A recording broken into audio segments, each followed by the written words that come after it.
Hello everyone, this is Satish Kumar. So I'm here with another lesson on self-management, and in this lesson we are going to learn about changing our perspective.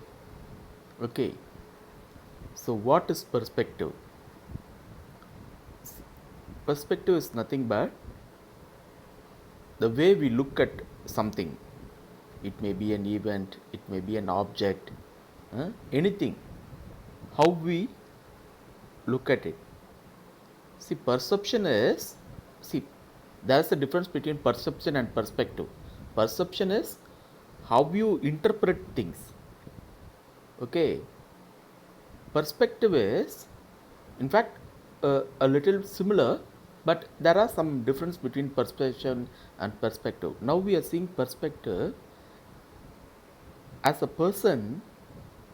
You see your life, a event, in a on your own view. You may have a different view than others. Okay. தமிழில் இதுக்கு என்ன வார்த்தை சொல்லுவாங்கன்னா அணுகுமுறைன்னு சொல்லுவாங்க. So ஒரு விஷயத்தை பற்றி நம்மக்கிட்ட இருக்கிற கருத்து அல்லது மனப்பான்மை, அதுதான் இது கரெக்டான டெஃபினிஷன். ஸோ இந்த பர்ஸ்பெக்டிவை நம்ம சேஞ்ச் பண்ணணும்.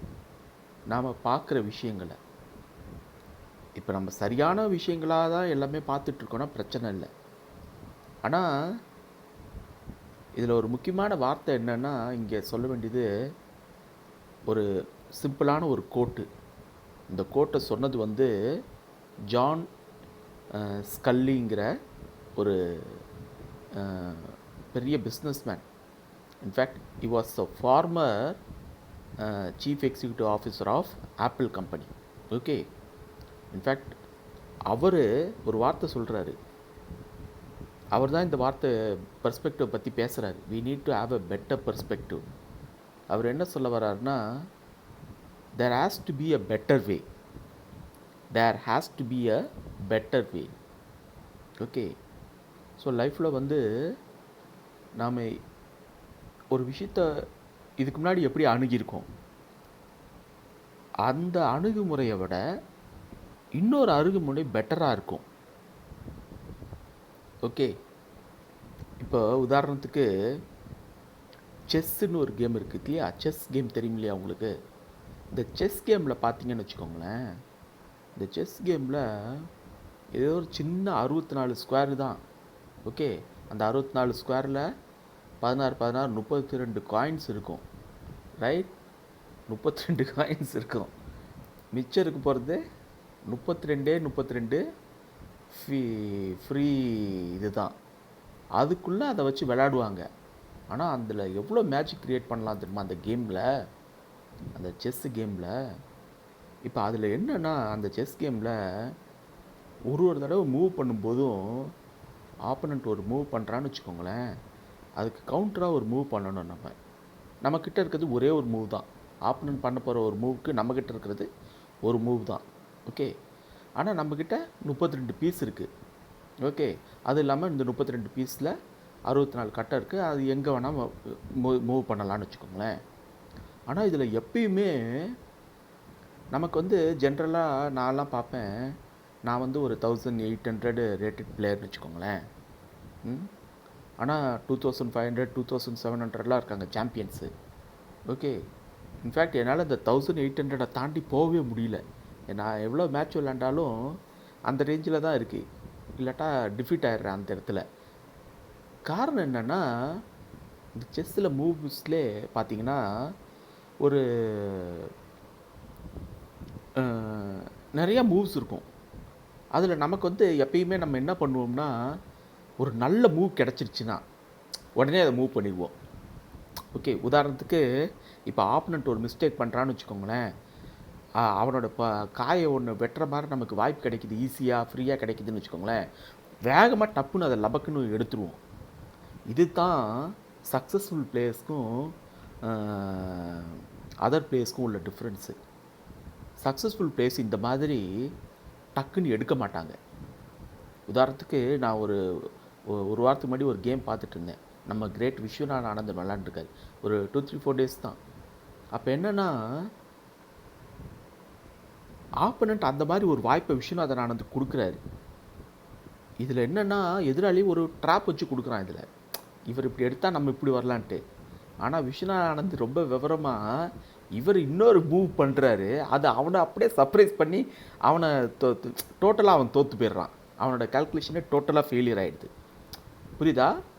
ஸோ இப்போ என்னென்னா, இப்போ ஆப்பனன்ட் கொடுத்தது ஒரு நல்ல மூவு, நமக்கு சான்ஸ் கொடுக்குற மாதிரி மூவு.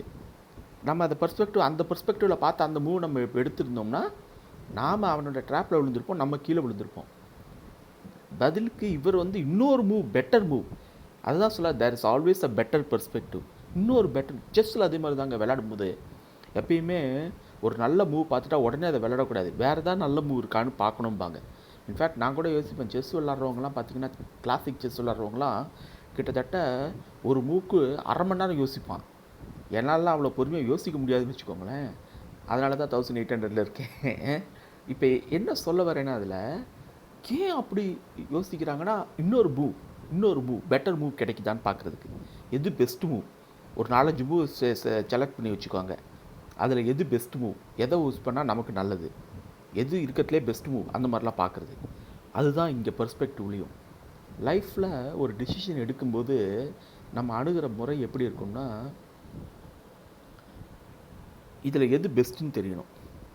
இப்போது உங்களோட பெர்ஸ்பெக்டிவை நீங்கள் எப்படி ஆராயலாம் அப்படின்னா, நீங்கள் இப்போ நான் சில கொஸ்டின்ஸ்லாம் கொடுக்குறேன். இந்த கொஸ்டின்ஸ்க்கெலாம் நீங்கள் எப்படி ஆன்சர் பண்ணுறீங்களோ இதுவே சொல்லிவிடும் உங்களோட பெர்ஸ்பெக்டிவை. ஓகே, உதாரணத்துக்கு இப்போ நீங்கள் ஒரு புதுசாக ஏதோ ஒன்று செய்ய போகிறீங்க. ஓகே, ஒரு தொழில் தொடங்குறீங்கன்னு வச்சுக்கோங்க, ஏதோ ஒன்று பண்ண போகிறீங்க. இப்போ இந்த தொழில் தொடங்கும்போது இதை நீங்கள் எதை கருத்தில் கொள்வீங்க? அது எவ்வளோ செலவாகுங்கிறத கருத்தில் கொள்வீங்களா, இல்லை அதில் வர்ற பெனிஃபிட்டை கருத்தில் எடுத்துக்குவீங்களா? ஓகே, ஒரு பொருள் வாங்க போகிறீங்க, இல்லை ஒரு தொழில் செய்ய போகிறீங்க, இல்லை ஏதோ ஒன்று பண்ண போகிறீங்கன்னு வச்சுக்கோங்களேன். ஏதோ ஒன்று பண்ண போகிறீங்க, நீங்கள் காஸ்ட்டை கன்சிடர் பண்ணிங்களா, பெனிஃபிட்டை கன்சிடர் பண்ணிங்களா? இப்போ நீங்கள் காஸ்ட்டை கன்சிடர் பண்ணுற பர்சனாக இருந்துன்னு வச்சுக்கோங்களேன், நீங்கள் ஷார்ட் டேர்மாக திங்க் பண்ணுற ஒரு ஆள். அதே பெனிஃபிட்டை கன்சிடர் பண்ணுற ஆளாக இருந்தால் லாங் டேர்மாக திங்க் பண்ணுற ஒரு ஆள். ஒன்றும் கிடையாதுங்க. நான் ஒரு நல்ல எக்ஸாம்பிள் கொடுக்குறேன் பாருங்கள். சில பேர் பொருள் வாங்க கடைக்கு போவாங்க. ஓகே, அப்போ அந்த பொருள் வாங்க போகும்போது ஒரு பொருள் வாங்க போகிறாங்கன்னு வச்சுக்கோங்க. ஏதோ ஒரு பொருள், உதாரணத்துக்கு டிவின்னு வச்சுக்கோங்க. டிவியில் 10,000 ரூபாய்க்கு ஒரு டிவி விற்கும். ஓகே, இன்றைக்கி 10,000 ரூபாய்க்கு இருக்கான்னு தெரில. ஓகே, 10,000 ரூபாய்க்கு ஒரு டிவி இருக்குது. இன்னொரு டிவி 20,000 இருக்குது. ஓகே, இப்போ ஒரு டிவி 10,000, இன்னொரு டிவி 10,000. இப்போ ஒரு டிவி 15,000, இன்னொரு டிவி 20,000. ஓகே, இப்போ இந்த 15,000 ரூபா டிவியை நீங்கள் வாங்கினீங்கன்னா உங்களுக்கு 5,000 ரூபா மிச்சம். ஆனால் இந்த 15,000 டிவியில் என்று பெரிய பெனிஃபிட் எதுவுமே இல்லை. ஓகே, அது இல்லாமல் அந்த ப்ராடக்ட்டும் கம்பெனி ப்ராடக்ட் கிடையாது. அது ஒரு மாதிரி அசம்பிள்டான ப்ராடக்ட்னு வச்சுக்கோங்களேன். பெனிஃபிட் கிடையாது. அப்போது நீங்கள் 5,000 ரூபா இந்த காசை மிச்சப்படுத்துறது பார்த்தீங்கன்னா, இப்போ நீங்கள் வாங்க போகிற டிவியில் உங்களுக்கு பெரிய சாட்டிஸ்ஃபேக்ஷன் இருக்காது. ஏன்னா அது கம்பெனி டிவி கிடையாது, குவாலிட்டியாக இருக்காது.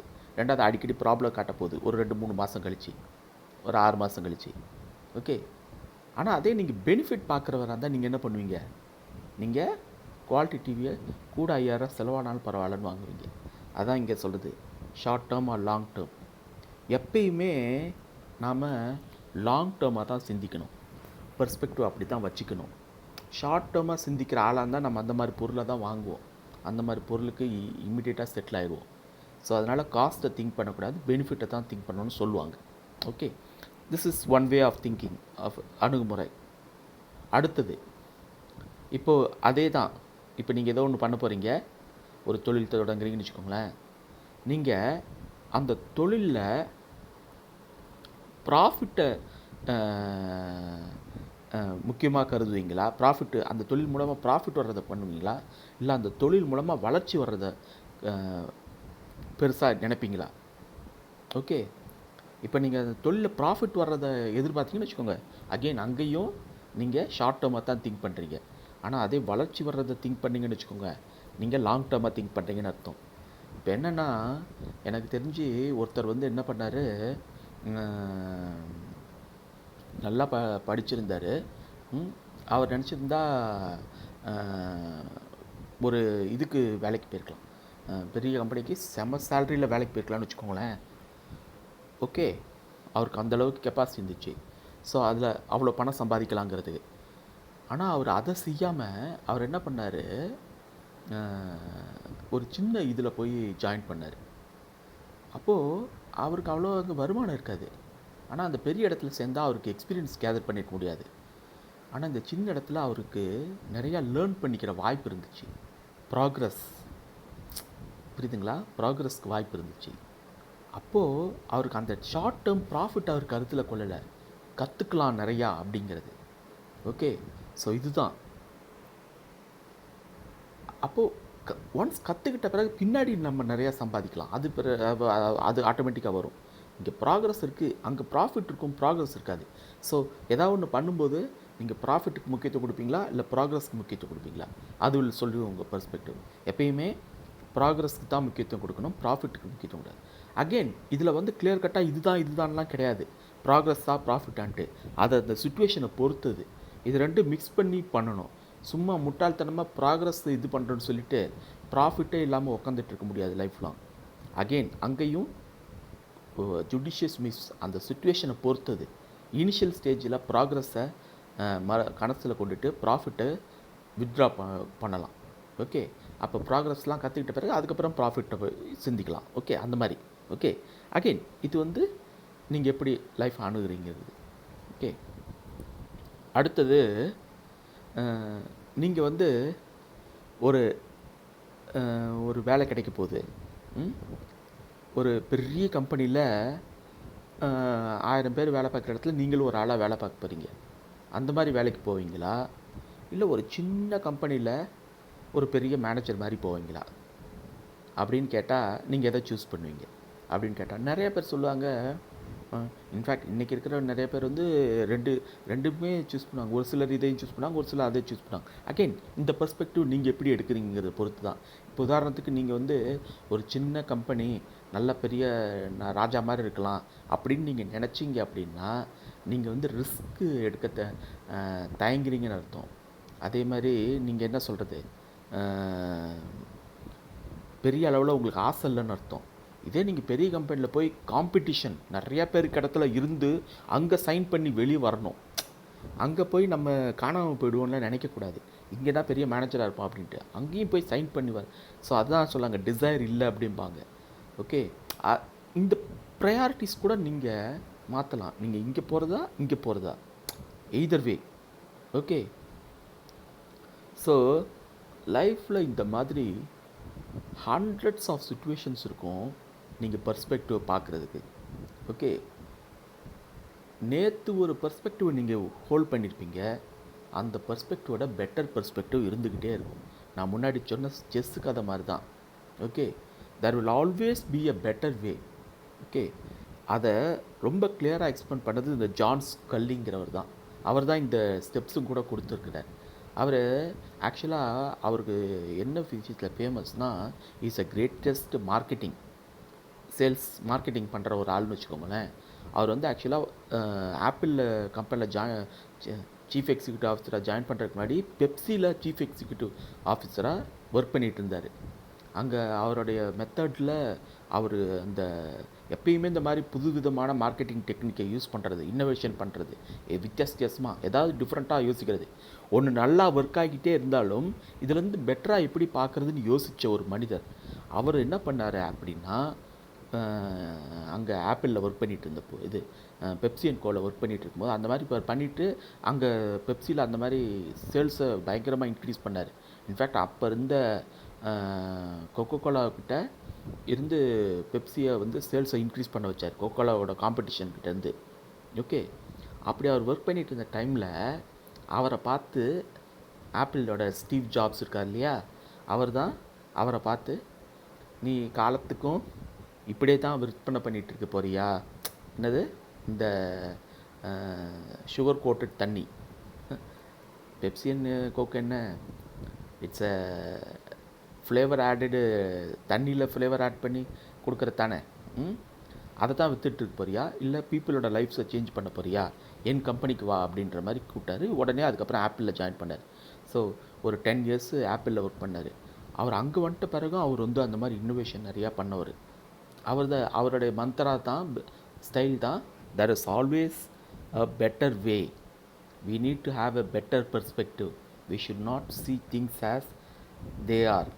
ஓகே, ஒரு நல்ல கதை சொல்லுவாங்க இந்த பர்ஸ்பெக்டிவை பற்றி சொல்கிறதுக்கு. ஒரு 2 சேல்ஸ்மேனை வந்து ஒரு கிராமத்துக்கு அனுப்புனாங்களாம். ஓகே, அந்த 2 சேல்ஸ்மேன் யாருன்னா ஷூ கம்பெனிலேருந்து, ஓகே, ஷூ கம்பெனிலேருந்து அந்த செப்பல், செருப்பு, ஷூ விற்கிற கடையில் காலனி இது பண்ணுறது, ஃபுட்வேர் கம்பெனிலேருந்து அனுப்பியிருக்காங்க. இது வந்து எல்லோரும் கேள்விப்பட்டிருப்பீங்க, இருந்தாலும் சொல்கிறேன் பர்ஸ்பெக்டிவ் இது பண்ணுறது. 2 சேல்ஸ்மேனும் அந்த கிராமத்துக்கு போயிருக்காங்க. வேறு கம்பெனிக்காரங்க 2 சேல்ஸ்மேனுமே அந்த கிராமத்துக்கு போய் பார்த்துருக்காங்க. அந்த கிராமத்தில் யாருமே செருப்போ ஷூவோ எதுவுமே போடுறதில்ல, எல்லாம் வெறும் கால் நடந்துட்டுருக்காங்க. அப்போது ஒருத்தர் அவரோட கம்பெனிக்கு ஃபோன் பண்ணுறாரு. ஃபோன் பண்ணி, சார் இந்த ஊர் வேஸ்ட்டு சார், இந்த ஊரில் எவனுமே செருப்பு ஷூ போடுறதில்ல, நம்ம இந்த ஊரில் மார்க்கெட்டிங் பிரான்ச்சு சேல்ஸ் எல்லாம் ஓப்பன் பண்ணால் வேஸ்ட்டு தான் அப்படின்ற மாதிரி சொல்லுவார். இது அவருடைய பெர்ஸ்பெக்டிவ், அந்த விஷயத்தை அவர் பார்த்த விஷயம். இதே இன்னொரு சேல்ஸ்மேன் அங்கே போயிருப்பார்ல, அவர் வந்து அவரோட கம்பெனிக்கு ஃபோன் பண்ணுவார். அந்த சேல்ஸ்மேன் அவர் எப்படி ஃபோன் பண்ணுவார் தெரியுமா? அவர் ஃபோன் பண்ணும்போதே, சார் செம சான்ஸ் சார், இந்த ஊரில் ஒருத்தன் கூட செருப்பு ஷூ போடலை, நாம் இங்கே இது பண்ணோம்னா செமையாக விற்கலாம் அப்படின்ட்டு. ஒரே விஷயத்தை தான், the perspective of the persons differs. The first guy seen in a different way. அவர் வந்து இங்கே ஒன்றும் ஆகாதுன்னு, ஆனால் இன்னொருத்தர் அதை அப்படி பார்க்குறாரு. அதான் த பெட்டர் வே. ஓகே, நிறையா சொல்லலாம் இந்த பெர்ஸ்பெக்டிவை. How you see things matters. இந்த பர்ஸ்பெக்டிவை கொண்டு வரதுக்கு பர்செப்ஷனும் ஒரு இம்பார்ட்டண்டான திங். பர்செப்ஷன் வந்து ஏன் இம்பார்ட்டன்னா, நீங்கள் அதை எப்படி பார்க்குறீங்களோ அதை வச்சு தான் நீங்கள் பர்ஸ்பெக்டிவை கொண்டு வருவீங்க. ஒரு விஷயத்தை வந்து இப்போ நீங்கள் இந்த ஆள் பார்த்த மாதிரி பார்த்தீங்கன்னா, உங்களோட பர்ஸ்பெக்டிவ் வந்து, சார் இந்த ஊரில் எவனுமே ஷூ போடலை, வேஸ்ட்டுன்னு நினைப்பீங்க. அது நீங்கள் பர்சீவ் பண்ண விதம். ஆனால் இன்னொரு ஆள் பர்சீவ் பண்ண விதம், இந்த ஊரில் எவனுமே ஷூ போடல, இங்கே விற்றா நம்ம நிறையா விற்கலாம் அப்படின்ட்டு. ஸோ டிஃப்ரெண்ட் பாருங்கள், அது பர்செப்ஷன்லேருந்து தான் வருது இந்த பர்ஸ்பெக்டிவ். ஸோ இந்த பர்ஸ்பெக்டிவ் வந்து இருக்கணும். there is always a better way. So even at present, if your method is not working, you need a better perspective. If your perspective is working fine, still you need a better perspective. In fact, when things going well, we don't look for better perspective naturally. One of the reasons success very effective பர்சனுக்கும் ஒரு நார்மலான successful பர்சனுக்கும் உள்ள வித்தியாசம் அங்கே தான் இருக்கும். இந்த நார்மலான சக்ஸஸ்ஃபுல்லான பீப்புள் வந்து சிச்சுவேஷன்ஸ் நல்லா போயிட்டுருக்க நேரத்தில் சேஞ்ச் எல்லாம் பிளான் பண்ண மாட்டாங்க. ஆனால் very effective and highly successful people things நல்லா போயிட்டுருக்கும்போதே shake up, they will shake up a little bit of things. Okay, they will look for something different. இதில் என்ன பெரிய ப்ராப்ளம்னா, இப்போ ஒன்றும் இல்லைங்க, நான் ஒரு சின்ன எக்ஸாம்பிள் கொடுக்குறேன். இப்போ இந்த மாதிரி ஒன்று பண்ண போகிறோன்னு வச்சுக்கோங்களேன், எப்பயுமே இனிஷியலாக பயங்கர எதிர்ப்பு இருக்கும். ஓகே, ஒரு ஹோட்டல் இருக்குது, அந்த ஹோட்டலில் சில மெனுஸ்லாம் வச்சுருக்காங்க, ஃபுட் ஐட்டம். அந்த ஃபுட் ஐட்டம் சேல் பண்ணும்போது நார்மலாக அவங்க விற்றுக்கிட்டு இருக்க விஷயத்துக்கு அந்த ஹோட்டலில் பயங்கர எதிர்பார்ப்புன்னு வச்சுக்கோங்க. ஓகே, அந்த ப்ராடக்டை தேடி வந்து மக்கள் வந்து சாப்பிட்டுட்டு போயிட்டுருக்காங்க. இப்போ அந்த ஹோட்டல் மேனேஜர் என்ன பண்ணுறாரு, புதுசாக ஒரு மெனுவை கொண்டு வரணும்னு பிளான் பண்ணுறாரு. இந்த புது மெனு. ஓகே, எப்பயுமே புதுசாக ஒன்று இன்ட்ரடியூஸ் பண்ணால் பீப்புள் அது நல்லாவே இருந்தாலும் ஃபஸ்ட்டு அவங்க அதை உள்வாங்கணும், அது பிடிக்கணும், அதுக்கப்புறமேட்டா தான் அவங்க ஒப்பீனியன் ஃப்ரேம் பண்ணுவாங்க. இன்னும் சொல்லப்போனால் நல்லாவே இருக்கிற ப்ராடக்டாக இருந்தால் கூட இனிஷியலில், ஏன்னா அவங்க ஹேபிட்டு எல்லாமே ஏற்கனவே ஒன்று சாப்பிட்டு பழகியிருக்காங்க. இப்போ புதுசாக ஒன்று வருதுன்னா அது வந்து சரியாக ஏற்றுக்க மாட்டாங்க. ஆனால் சக்ஸஸ்ஃபுல் பீப்புள் என்ன பண்ணுவாங்க, அப்பவும் கூட அதை பர்சஸ் பண்ணி அதை கொண்டு வருவாங்க. ஏன்னா நேற்று இருந்ததை விட இது பெட்டராக ஒர்க் பண்ணணுன்னு அவங்களுக்கு தெரியும். அது இருந்தது நல்லது தான், இப்போ இருக்கிற வரைக்கும் நல்லது தான். ஆனால் இப்போ வரப்போகிறது வருங்காலத்தில் நல்லா வரும். ஷார்ட் டேர்மாக ரிஜெக்ஷன் பீப்புள் வந்து, என்ன சார் நீங்கள் ரெகுலராக கொடுக்குறது கொடுங்க சார், என்ன சார் இது மெனுவில் புதுசாக எது இன்ட்ரடியூஸ் பண்ணிவிட்டு எங்களுக்கு எதுவுமே பிடிக்கல சார் அப்படின்னு சில கஸ்டமர் சொல்லுவாங்க. ஆனால் லாங் டேர்மாக இந்த ப்ராடக்ட் அந்த ப்ராடக்டை விட நல்லா வரும். அப்படித்தான் இந்த இந்த ப்ராடக்ட் இன்னோவேஷன்லாம் வர்றது. நிறைய ப்ராடக்ட்ஸு ஒரு புதுசாக ஒரு ப்ராடக்ட் வருமோ அந்த ப்ராடக்ட். இப்போ ஒரு கடைக்கு நான் போனேன், அந்த கடையில் டை அடிக்கிறவர் என்ன சொன்னார், நான் முடிக்கு டை அடிப்பேன், என் மீது மூஞ்ச பார்த்தாலே தெரியுது. அந்த கடை டைரக்டர் என்ன சொன்னார், சார் இப்படி ஒரு ப்ராடக்ட் இருக்குது புதுசாக, நான் பேர்லாம் சொல்ல விரும்பல, அதை போடுறீங்களா அப்படின்னாரு. நான் வந்து இல்லைங்க, ரெகுலராக ஒரு பர்டிகுலர் டை போட்டுட்ருக்கேன், அதான் நல்லா சூட் ஆகுது, எதுக்கு இந்நேரம் சேஞ்ச் பண்ணிவிட்டு. இல்லை சார் நீங்கள் ரெகுலராக போடுற டையை விட இது நல்லது அப்படின்னாரு. எனக்கு ஆனால் அது ஒரு மனசுக்கு என்னதான் இருந்தாலும் ரெகுலராக ஒன்று செட் ஆகிட்டோம்ல, தலைக்கில் ஏதோ ஆயிடுமோ அப்படின்ட்டு. சரி ஒரு நாள் அவர் அடிக்கடி என்னை கேட்க ஒரு மாதமும் நான் அவரை போய் பார்க்க அவர் கேட்க சரி ஓரளவுக்கு ஒத்துக்கிட்டேன்னு வச்சுக்கோங்களேன். ஒத்துக்கிட்ட உடனே அவர் அதை போட்டார். மொதல் நாளே எனக்கு என்னவோ மாதிரி இருந்துச்சு. இன்ஃபேக்ட் எனக்கு அந்த பழைய திருப்தி வரலை, ஓகேவா. ஆனால் ஒரு 10-15 நாள் கழித்து பார்த்தேன், முன்னாடி இருந்ததை விட இது நல்லா திக்காக இருக்கிற மாதிரி ஒரு ஃபீலிங் இருந்துச்சு. என்னவோ அடுத்த தடவை அதை தான் போட வச்சேன். அப்புறமேட்டா மாறிட்டேன். இப்போ என்னென்னா, அப்போ முன்னாடி நான் போட்ட டையை விட இந்த டை எனக்கு ரொம்ப பிடிச்சிருக்கு. ஓகே பாருங்கள், ஒரே விஷயந்தான். இந்த அணுகுமுறை நான் மாற்றலை, அவர் தான் என்னை மாற்ற வச்சார். ஏற்கனவே நீங்கள் யூஸ் பண்ணுற ஒன்று நல்லாவே இருந்தாலும் இன்னொரு பெட்டர் ஆப்பர்ச்சுனிட்டி இருக்கும். அதை நீங்கள் சூஸ் பண்ண தெரியணும். நீங்கள் ஹைலி எஃபெக்டிவாக சக்ஸஸ்ஃபுல்லாக வரணும், பெட்டர் ரிசல்ட்ஸ் வேணும்னா எப்பயுமே உங்களோட பெர்ஸ்பெக்டிவை சேஞ்ச் பண்ணணும். நீங்கள் உங்களோட பெர்ஸ்பெக்டிவ் இப்போ ஒர்க் ஆகலைன்னா கண்டிப்பாக சேஞ்ச் பண்ணணும். Even if your perspective is working fine, you have to look for better perspective. Okay, அதுதான் இன்றைக்கோட லெசனுடைய அங்கமே. Always change your perspective. Tried and regularly doing பெர்ஸ்பெக்டிவை மாற்றுங்க.